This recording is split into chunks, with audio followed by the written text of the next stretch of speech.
Hello students, आज हम लोग जो अपनी सेकंड पोएम चल रही है जिसका नाम है an elementary school classroom in a slum, composed by Stephen Spender, इसका लास्ट स्टेंजा पढ़ेंगे जो हम लोगों को अच्छे से समझना है। तो आइए स्टेंजा नंबर 4 जो कि लास्ट स्टेंजा है इस पोएम का, शुरू करते हैं। Look at the first line, पहली लाइन देखिए। Unless governor, inspector, visitor, this map becomes their window and these windows that shut upon their lives like catacombs. In this fourth stanza, the poet appeals to the authorities for permitting these kids of an elementary school to go out of the slum because the students need to see the outer world. ये जो अपना fourth stanza है, इसमें जो poet हैं वो appeal करते हैं जो अथॉरिटीज़ हैं उनसे, और अथॉरिटीज़ में कौन कौन से? गवर्नर्स, इंस्पेक्टर्स, विजिटर्स, ये लोग जो हैं इनसे पोएट अपील करते हैं। पोएट की अपील है, और उन पोएट की क्या अपील है इन लोगों से? For permitting these kids to go out of the slum, कि इन बच्चों को, ये जो बच्चे हैं बैकवर्ड एरिया के जो एलिमेंट्री स्कूल में पढ़ रहे हैं, इनको परमिशन मिलनी चाहिए। और कौन सी परमिशन मिलनी चाहिए? To go out of the slum, जो पिछड़ी बस्ती है, जो बैकवर्ड एरिया है जहां वो रह रहे हैं और पढ़ रहे हैं, वहां से उनको बाहर जाने की, घूमने फिरने की अनुमति दी जानी चाहिए। Because the students need to see the outer world, क्योंकि विद्यार्थियों को जो आउटर वर्ल्ड है, जो बाहरी जगत है, बाह्य संसार है, उसको देखने की नितांत आवश्यकता है। उसी को देखकर बच्चे ज्ञान प्राप्त करते हैं।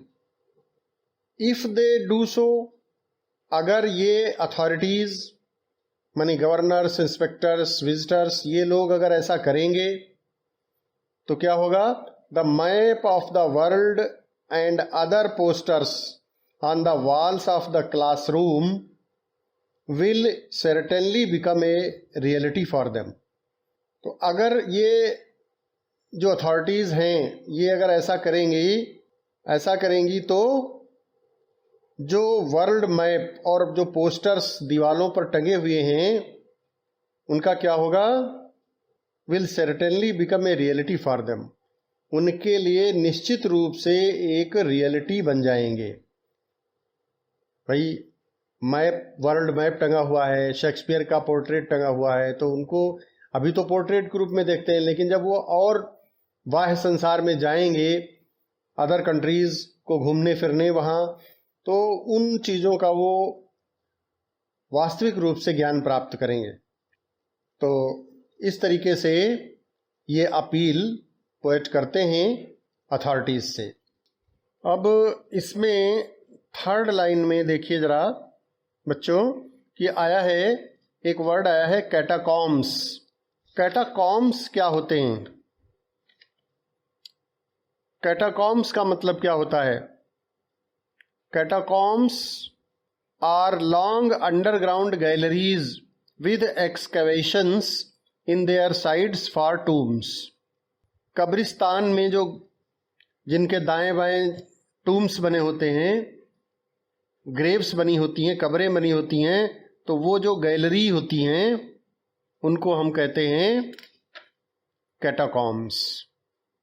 तो ये जो पोएट ने लाइन लिखी है, these windows that shut upon their lives like catacombs, उनके पोएट के कहने का मतलब ये है कि ये जो स्लम चिल्ड्रन हैं, ये एक प्रकार से जैसे कब्रों के अंदर डेड बॉडीज रख दी जाती हैं, छोटी सी सेल में, कोठरी में, कब्र में, ऐसे ही जो इनके घर हैं वो बहुत ही नैरो सेल्स, छोटे छोटे घरों में अपने रहते हैं। और जो ये विद्यालय है, इसकी जो विंडोज हैं, these Windows means the Windows of the classroom, classroom की जो विंडोज हैं, वो विंडोज इन बच्चों को एक प्रकार से उसी तरीके से घेर रखा है छोटे से रूम में, जैसे कि कैटाकॉम्स के किनारे जो ग्रेव्स बनी होती हैं, गैलरी के दोनों तरफ, राइट और लेफ्ट में, दाएं बाएं, बीच में रास्ता होता है, तो छोटी छोटी जो कब्रें होती हैं, ग्रेव्स होती हैं, उनमें जैसे डेड बॉडीज रखी होती हैं छोटी छोटी ग्रेव्स में।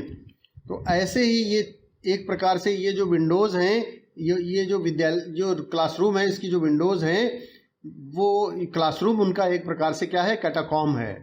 उसके अंदर वो छोटे से स्थान में कैद हैं। आगे देखिए, break open till they break the town and show the children to green fields and make their world, run azure on gold sands and let their tongues run naked into books in white and green leaves open. The expression their tongues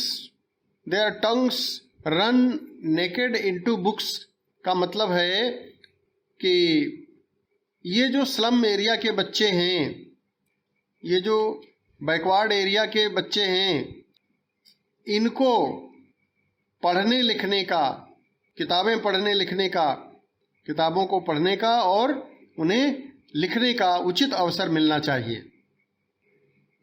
Their tongues run naked into books, इसका मतलब यह है कि the tongues of these slum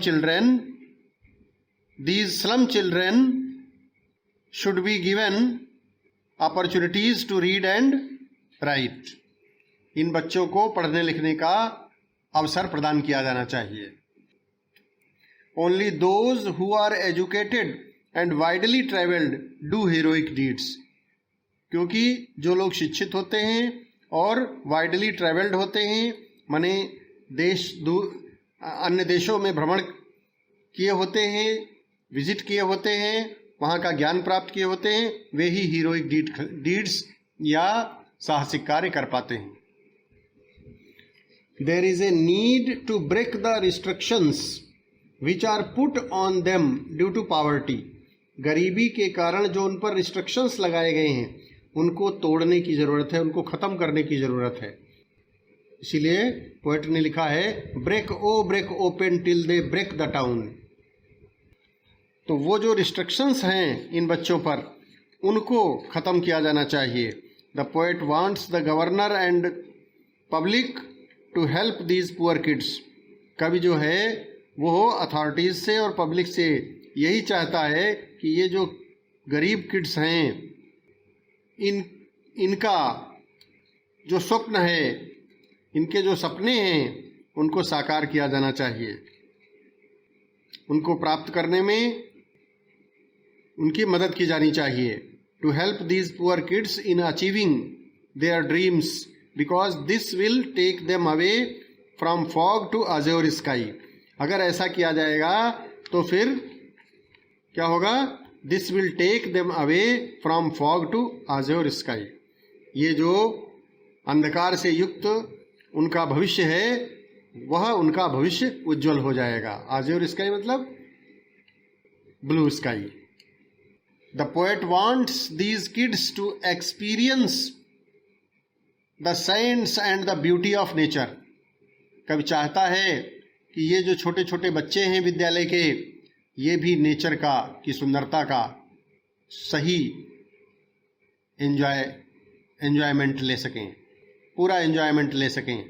तो बच्चों, इस तरीके से आज ये अपनी पोएम कंप्लीट होती है। अभी इसका सेंट्रल आइडिया और लिखवाना रह गया है, वो अगले टर्न पर आपको लिखवाएंगे।